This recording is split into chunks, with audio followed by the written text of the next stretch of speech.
Okay, welcome back to members of 121 Community Church in Grapevine, Texas, in our ongoing study in Paul and the Faithfulness of God by N.T. Wright. We have just had our full summary lesson for Volume 1, Parts 1 and 2. And now we're going to take a look at our recall triad for the three worldview narratives and the five worldview signs. Let's begin by looking at Block 1. We're going to take a look at Paul's three worldview narratives. We have God in creation.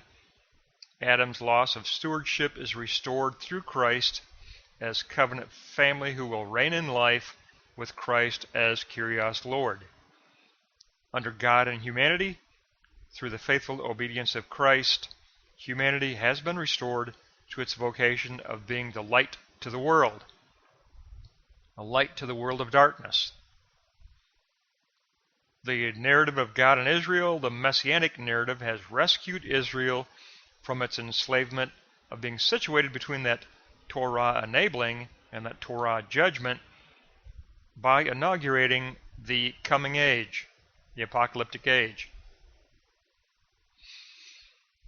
So Paul had three worldview narratives that were fulfilled by the Messianic narrative. Paul also had five central significations in Block 2. Most importantly is the sign of in the Messiah. Galatians 3:28 tells us that all distinctions are torn down. All belong to Abraham's seed. Philippians 3:3 tells us that identity is based on circumcision of the heart. Now, the second worldview sign is a new temple of Adelphoi.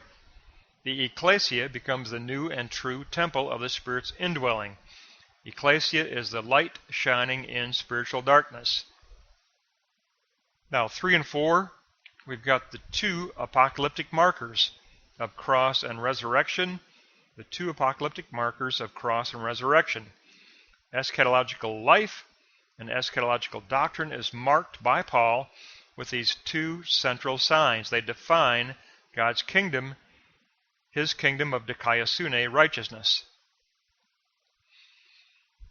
5, the fifth signification is parasya. It is completely redefined by Paul as the full establishment of messianic rule, which we currently live within as our eschatological state of living under the Kyrios Lordship of Christ.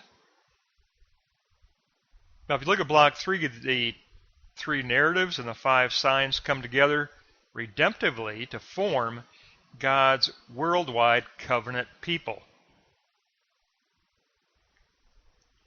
They come together to form God's worldwide covenant people.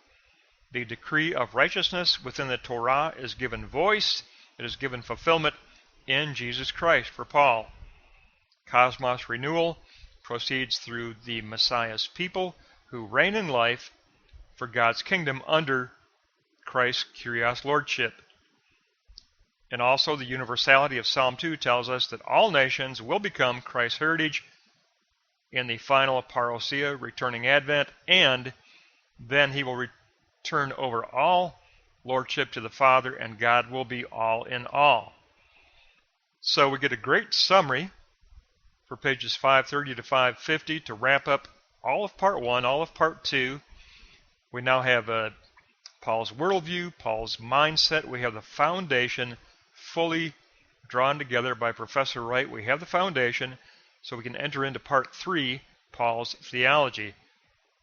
Volume 1 is extremely important. If you don't get the foundation down, how can you really move into Volume 2? You can't.